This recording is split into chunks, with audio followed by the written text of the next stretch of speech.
everyone. I'm Allison Cuddy, the Marilyn Thoma Artistic Director of the Chicago Humanities Festival. Welcome to this conversation with Pete Buttigieg and Mayor Lori E. Lightfoot. Now, Mayor Pete, as he's still informally known, is out with a book on the topic of trust, exploring how much all of us rely on trust in navigating our everyday lives, but also how essential it's going to be to our country, to repairing the fractures in our country, and to restoring our standing in the world. Trust is a subject that's of deep interest to CHF. It comes up in so many of our programs. Just this fall season, for example, we've heard from such diverse voices as Rabbi Jonathan Sacks and the poet and writer Claudia Rankine, both of whom argue that trust is where we have to look in order to repair the divides across us, whether those are religious divides, racial, or otherwise. So it seemed really interesting to us to think about trust from the perspective of two individuals who've chosen to put public service at the center of their lives, who have to earn the public trust, our trust, each and every day with every individual action they take, with every pronouncement or policy they make. In a pluralistic society like ours, that's a real balancing act. One move can earn the trust of many. It could also invite the distrust of many more. So I hope you enjoyed their perspectives on the topic, and I hope you enjoy the conversation. And if you like hearing multiple points of view on an idea or issue, I encourage you to get more involved with the Chicago Humanities Festival. Check out our website for some upcoming events. And if you're able, support this free programming. Thank you to Southwest Airlines. All of the programming this week is thanks to their support. And now join me in giving a very warm welcome to Chicago Mayor Lori E. Lightfoot and Pete Buttigieg. So, Mayor Pete, you need no introduction, but thank you for participating in this discussion tonight. Why don't we start with talking about the title to your new book, that's Trust. Why that title and why this topic in this time? Well, thanks for the chance to join you. And the issue of trust is, I think, much more central to everything in our lives than we realize. From dramatic situations where we know trust is at stake, like whether or not enough Americans trust a coronavirus vaccine once it's invented to actually get it, to just getting through our daily lives. Every time you pass through a green light, your life depends on whether you can trust that the person waiting at the red light is going to stay put. And so in ways big and small, trust makes possible the cooperation that allows us to function as a society. And it also makes it possible for us to cooperate to defeat our biggest challenges. And at a time when America is facing multiple existential crises and challenges, from the pandemic to the onset of climate change at a level not yet seen, to the reckoning over racial injustice in this country, to questions over the integrity of our democracy itself. I felt it was important to really invite some conversations and some questions about how to build up and restore trust in our institutions and each other, and around the world, trust in the United States as a whole, so that we can do better than we've been doing in these last few years, which we're going to have to if the American project is going to make it. You talked a lot about trust on the campaign trail, and particularly about the importance that Americans trust their leaders. Can you talk a little bit more about why that's so foundational to our democracy? Well, an election, and we're in the middle of an election right now, is basically an exchange of trust. The system trusts voters to choose who our leaders are going to be and to exercise that level of authority and power over those in charge. And in turn, there's a level of trust that we place in our leaders that they're going to do a good job. And the whole Constitution could be interpreted as a way of balancing the amount of trust that ought to be placed in the people, which was a radically high level by the standards of the time, and the amount of trust that can be placed in leaders. The trouble, of course, is that our founders had a very constrained sense of who actually got to count as belonging to the people.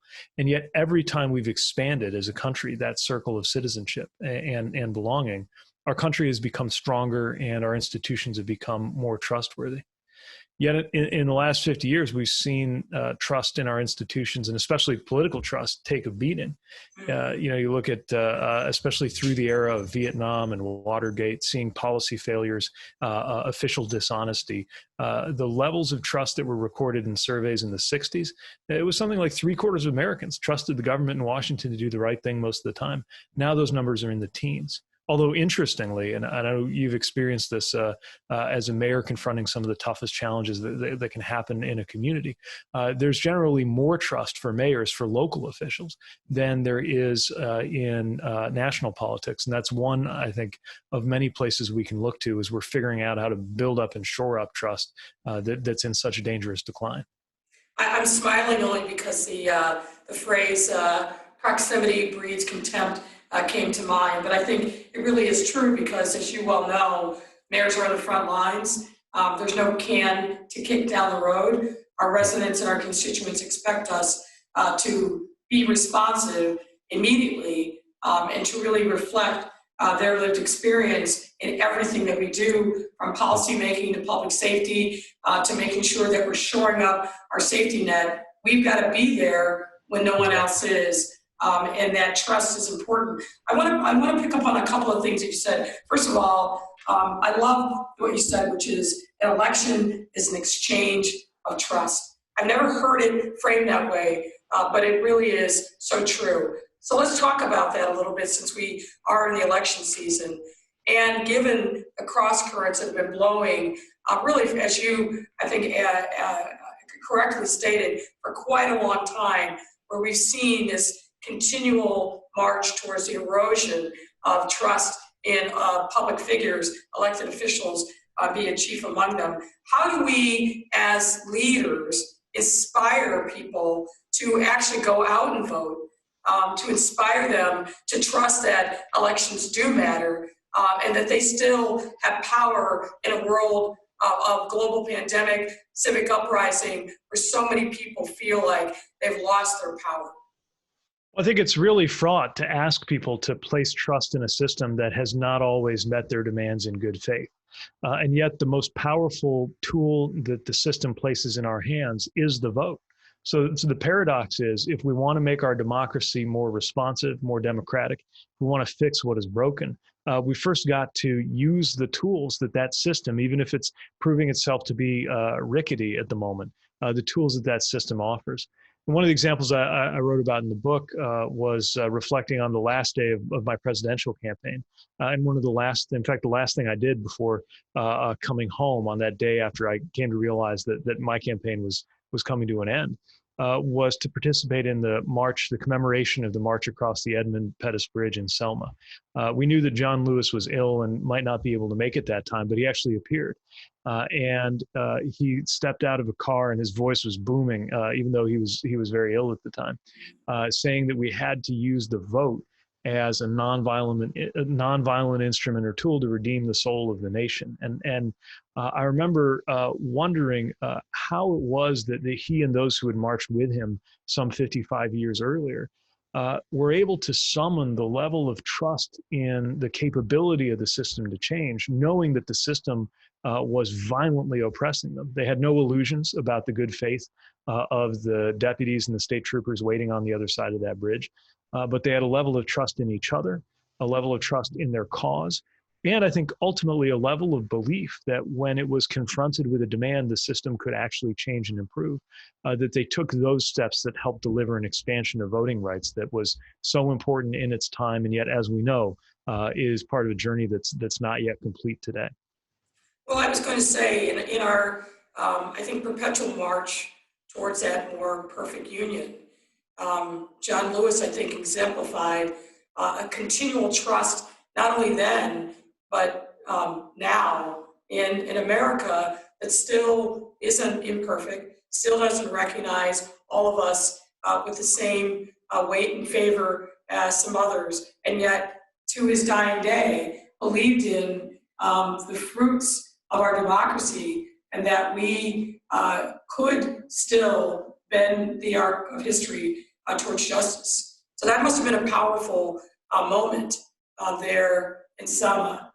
with someone who I think was luckily regarded in his lifetime, and certainly in his passing, as a giant walking amongst us. Absolutely, and the way you put it is I think so apt.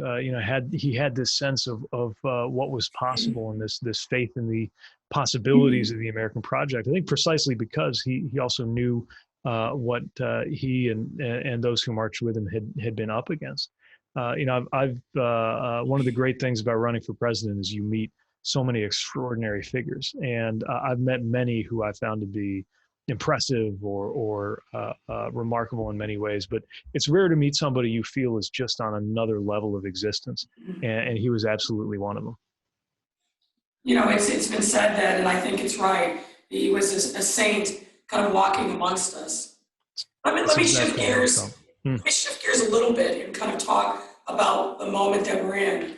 We saw a summer of civic uprising. We saw a summer of violence, and we saw a summer of looting and kind of a lot of other different elements of anger and frustration, obviously focused on systemic racism, but driven by, I think, so much more.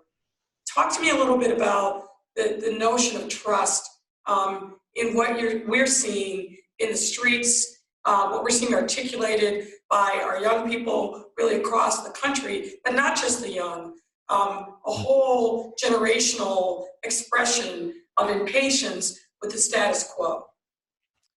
I think in so many ways, what we're seeing is a moral awakening in the country, and I'm a little cautious using the word because many of the things, of course, that have been expressed in the streets since the murder of George Floyd are things that have been expressed every day, especially by Black Americans speaking to that experience.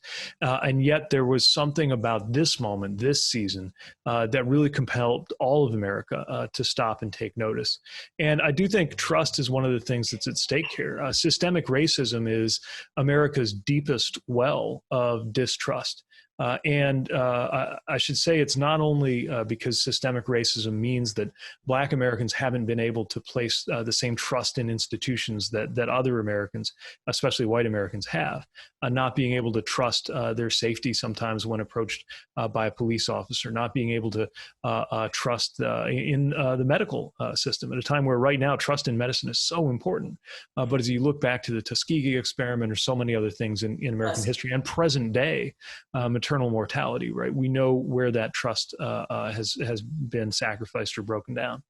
But I think about it in the other direction too. The reality is the system doesn't trust Black Americans equally. And as the recipient of the trust, that really matters to your chances in life. For example, credit, which is a very mathematical way of expressing how much a financial system trusts individuals. It's systematically more difficult and, by the way, more expensive to get loans or credit in a Black neighborhood. Similarly, of course, when it comes to the situations that lead to police violence, Black men in particular walk the world with what Brian Stevenson has called a presumption of dangerousness and guilt, a knowledge that they are less trusted, that in tiny ways and in massively important and sometimes violent ways changes what's possible in their lives. I think what this moment has really required is, frankly, for a lot of well-intentioned white Americans to recognize that there's more to dealing with systemic racism than just beating back the likes of the KKK and the Proud Boys.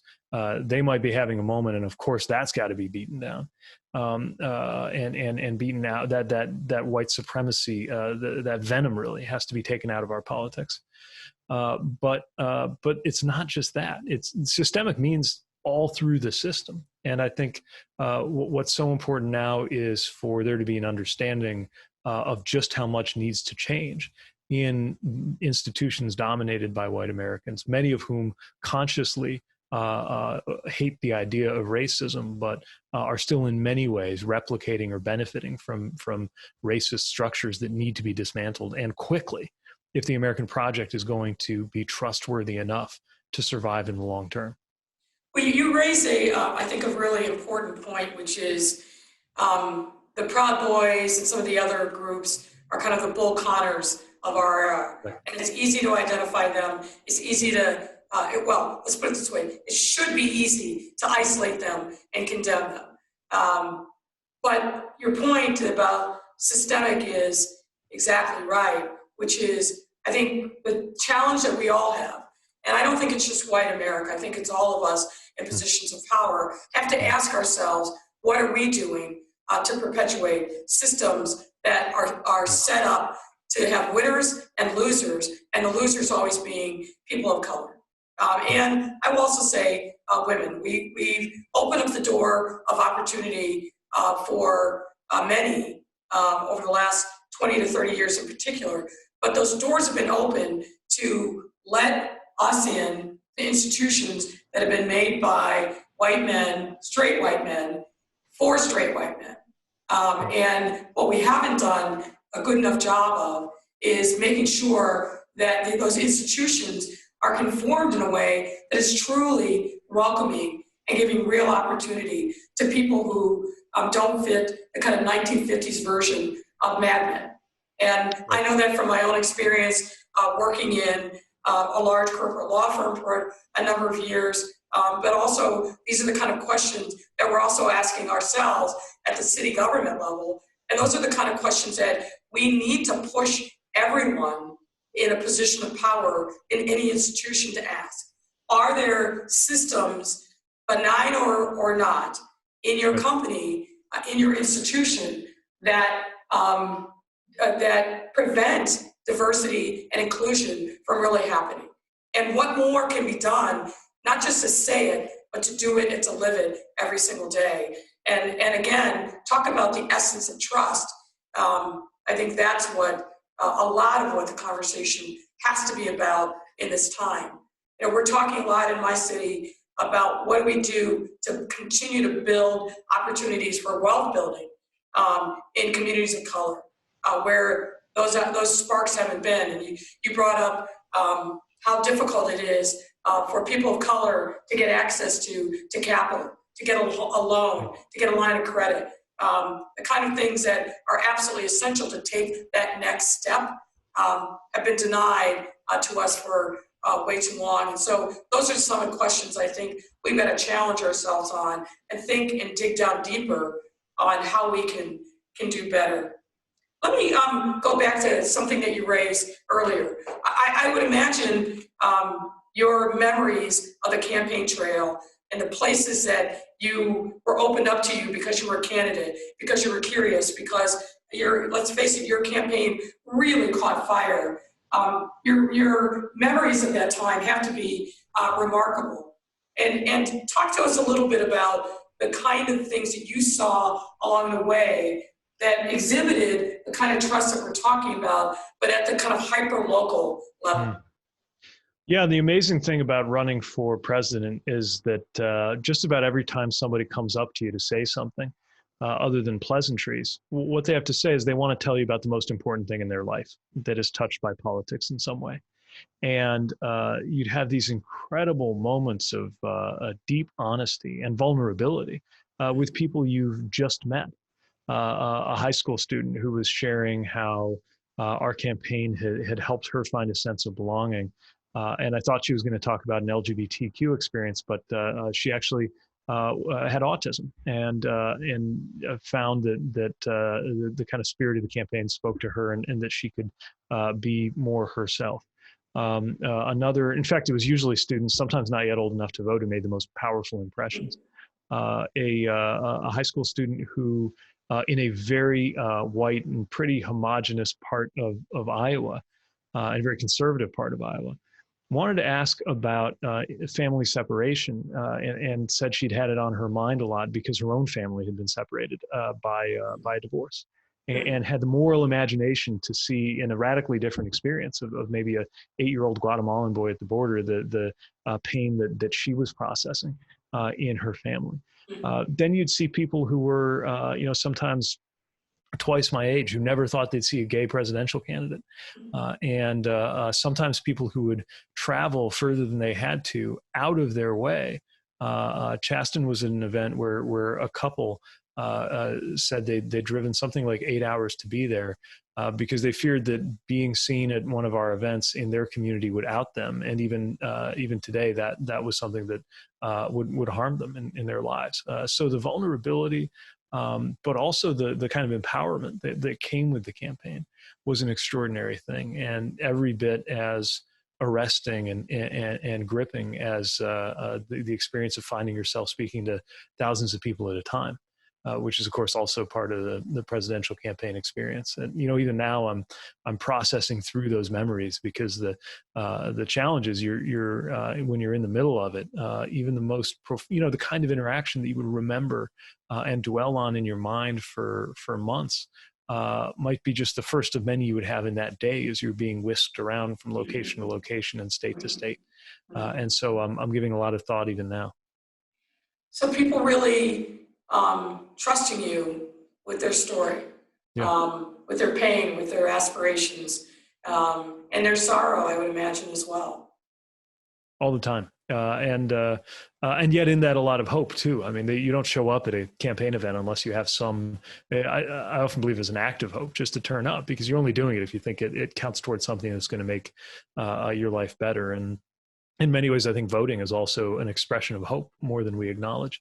But there has to be some level of trust that hope will be vindicated for people to be moved to vote. And I'm thinking today, as we enter into this voting season, not just about people who are making up their minds how to vote, which of course are people that, as someone involved in a campaign, I'm trying to reach all the time.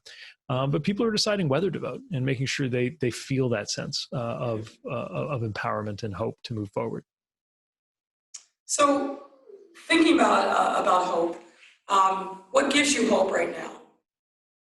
Well, definitely the energy that so many people are bringing to the causes they believe in.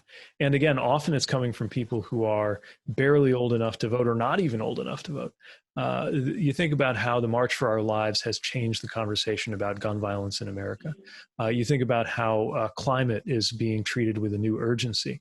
And the most visible climate activist in the world is a Swedish teenager who probably wouldn't be eligible to vote if she were a U.S. citizen.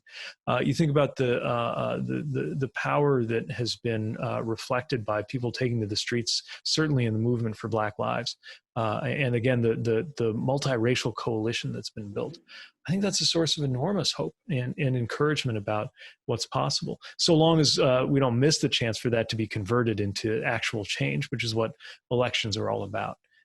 Even talking to my own students at the University of Notre Dame and reluctantly admitting that they represent a different generation than mine, I see with them a level of earnestness and seriousness about what's at play in this moment, this season that they're coming of age, and it actually makes me feel great about the future.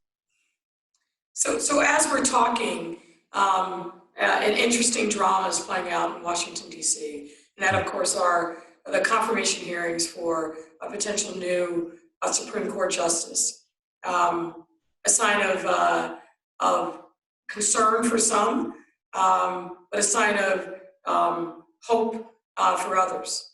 How do we reconcile these competing forces, which really seem to be split into diametrically opposed forces, and in that context, try to instill trust in the courts on behalf of the populace, where it feels like we're lurching towards chaos and the delegitimizing of the court. Right. I think this is a hugely important concern, and we have to take steps and find ways to reduce the political temperature of appointments to the court. Supreme Court justices used to just retire like everyone else, and there didn't used to be the idea of a liberal or conservative or almost Democratic or Republican justice in the way that there is today. And we really run a terrible risk if the court continues down this slope of being regarded as a partisan institution. We can't go on where there's an ideological death match in the Senate every time there's a vacancy. And we're seeing that dynamic right now. I think the most important thing as part of a way forward is for us to remember that even the most arcane legal matters that come before the court matter because they affect our lives in some way. Certainly as somebody whose marriage exists by the grace of a single Supreme Court vote, I think about what it means for my life. And I think the more we can render this in real terms, yes, there are sometimes very academic points of law at stake, but all of this only matters because of the way those points of law wind up hitting in our lives and our workplaces and our families. That's what this is really all about. And I hope we can, as a country, keep focused on that, not just as we move through another dramatic confirmation process, but as we think about the future of the judiciary. So I think you'll appreciate this. Recently, a local reporter asked me if I was an originalist. And I said, well, it's interesting that you're actually a Black gay woman, whether I am an originalist. No, I'm not. But it spawned an interesting conversation around our faith in the Constitution as a document that, as on its face and as originally written, didn't include you or me. And I think our experiment in democracy has, and with the amendments that have been made, but also court decisions, have opened up, I think, the importance of the document and really underscored why it's one of the most powerful, in my mind, one of the most powerful documents ever created, even though in its original form, neither of us were viewed as whole people or even people that accounted in our democracy. In light of that history, and as we teach our young people, as you are doing now, how do we instill trust in democracy when we've had a very checkered past and history, and how we deal with lots of different folks along the way? And our union still obviously isn't as perfect as I think we'd all aspire for it to be. Yeah, it's a great point, and something that I think the sort of dead hand originalists seem to miss is how few Americans would actually be included in that original vision if we can limit it ourselves to the biases and the limitations of the men in the 18th century who wrote what is an extraordinary document, largely because of its capacity for renewal. Jefferson himself said that we might as well require a man to wear the coat which fitted him as a boy as to expect people, I think as he put it, to remain forever under the regime of their barbarous ancestors. And of course, as we think about Jefferson, who crafted those beautiful words, he was also barbarous in his participation in enslavement. And so what that reveals is that the founders themselves understood the importance of growing morally beyond where they were. And this is why they encoded in the Constitution the ability to improve it. One thing I discuss in the book is the fact that as a country, as a general rule, we've produced on average one substantive amendment per decade. Of course, it hasn't always been a rhythm like that, but if you average it out about once every 10 years, we do something big and important to expand rights and freedoms through the Constitution. But we haven't had a substantive amendment in 50 years. And it's not because we didn't need one. The Equal Rights Amendment, I think, is still very much needed. And there are other steps to change the role of money in politics, to make sure that voting rights are fully secured, to deal with the politicization of the way districts are drawn, any number of things. And in my view, to make sure that everybody's vote actually gets to count the same when choosing our president, and abolish the Electoral College.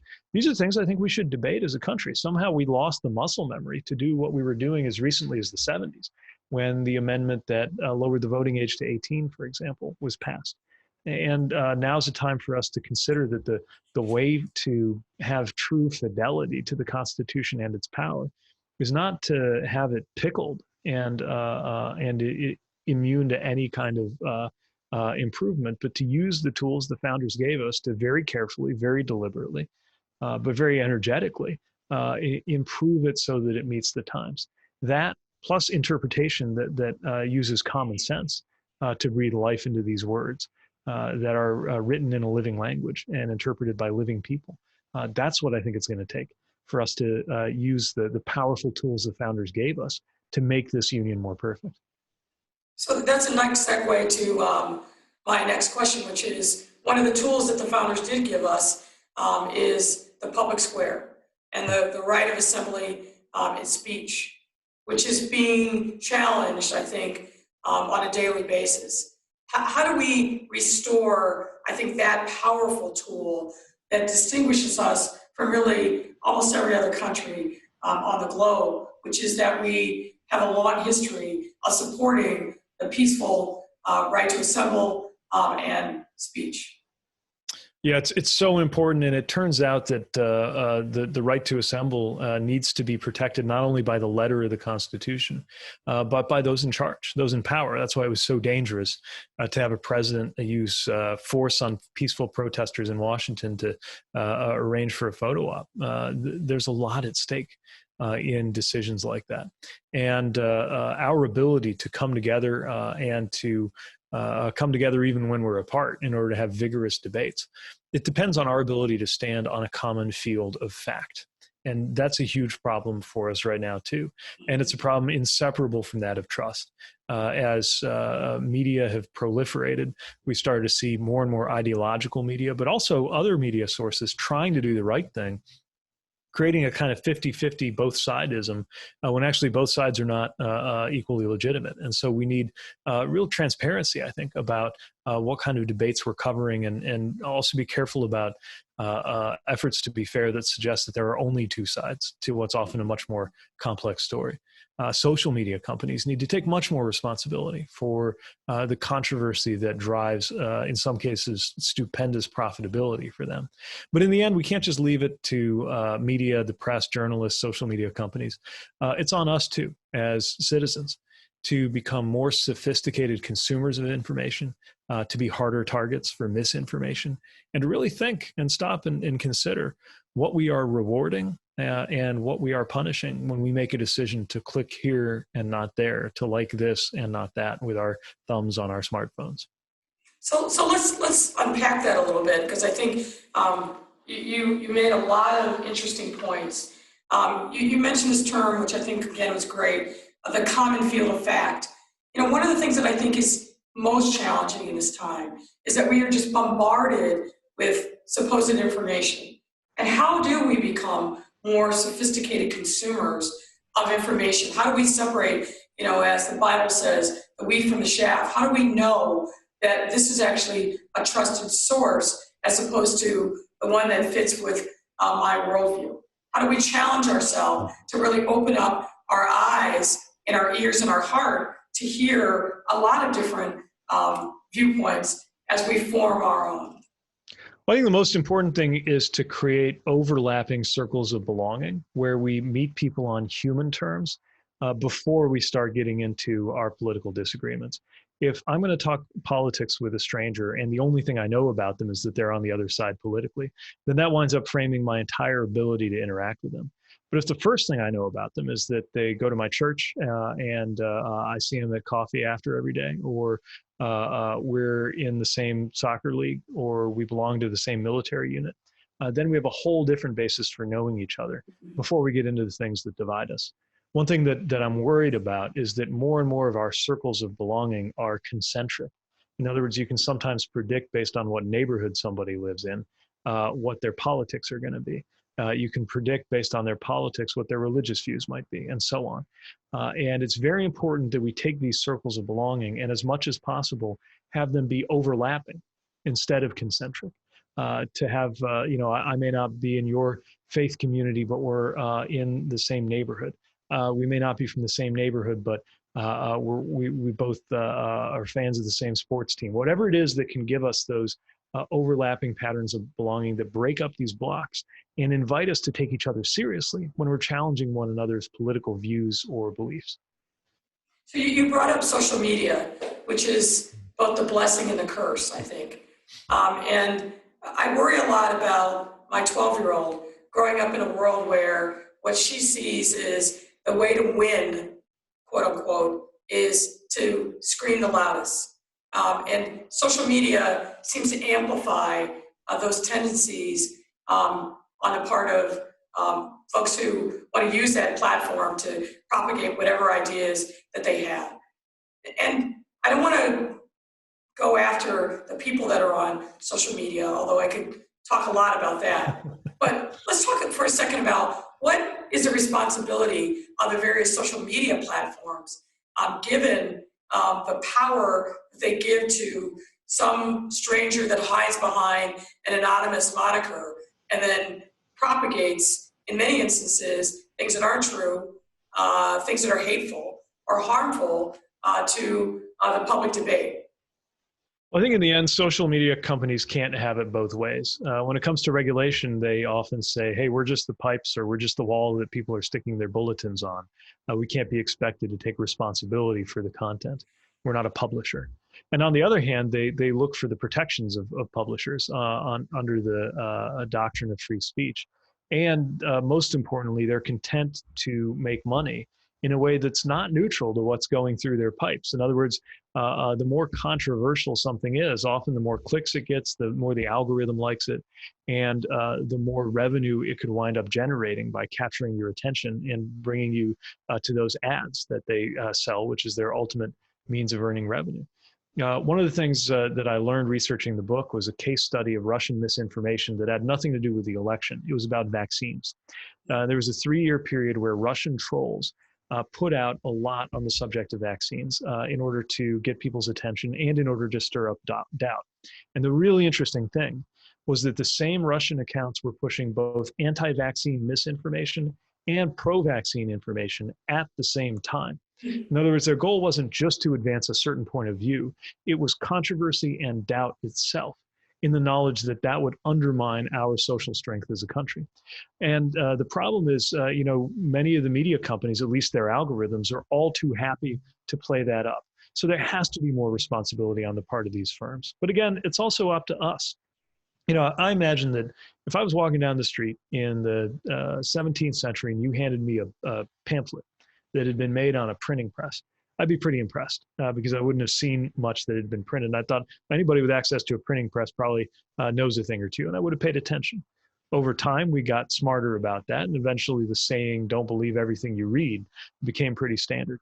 I don't think we as a species have developed the same kind of pattern recognition when it comes to these very new forms of media that are in front of us. We're going to have to, because ultimately it's the responsibility of the companies, but also the users to be smarter about all this. No, I think that's right. Well, unfortunately, our time is winding down, but I do want to ask you one last thing. I think of all the people that are kind of on the American stage right now, you are uniquely qualified to talk in an intergenerational way and to reach people of different backgrounds, different ages, different demographics. And that's a powerful tool, and one of the things I really admire most about you. But to our young people that hopefully are listening and watching, tell us what you want to say to them about the power that they have with their voices, with their minds, and how important it is for them to really shape the discourse for the future. The biggest thing I have to say is don't underestimate the power, the moral authority of a young person looking in the eye of somebody in a position of responsibility saying, what are you doing to really protect me, to keep me safe from gun violence, to make sure the climate is one I can grow up in and thrive in, to make sure that I'm going to be treated fairly regardless of my gender, my race, my sexuality, religion, or anything else about me. That's got a lot of power. And you should use it, because the longer you're planning to be here, the more you have at stake in a whole bunch of decisions that are about to be made that will not just shape the next few years, they're going to shape the entire rest of our lifetimes. That's what's at stake right here. And the last thing I would say is that this isn't just about what we're up against, and we know what we're up against in terms of everything from toxic divisions and racism in this country to a climate crisis, pandemic, collapse of democracy. We know what we're up against. Think about what you might have a chance to help us create and to ultimately be responsible for owning, which is that America in your lifetime could become the first ever fully multiracial, fully pluralistic, large-scale democracy that allows everybody to participate and be regarded equally. We could deliver that. By the 2040s, there will be no racial majority in this country. And if we can deliver that, that would be as big a contribution to humanity as 1776 was, maybe more. That's what you could have a hand in delivering, maybe the decisive hand in delivering. But it starts with using the very simple power that's in your hands right now, which is the ability to mobilize, advocate, and if you're eligible, vote. Well, Ladies and gentlemen, Mayor Pete Buttigieg, it's been my pleasure. Thank you so much. And we'll take those words as a call to action, not just for our young people, but for all of us. It's been a pleasure speaking with you. Same here, Mayor. It's an honor to be with you, and thanks for everything that you're doing in the city of Chicago, and the whole country is better off for your leadership. Thank you.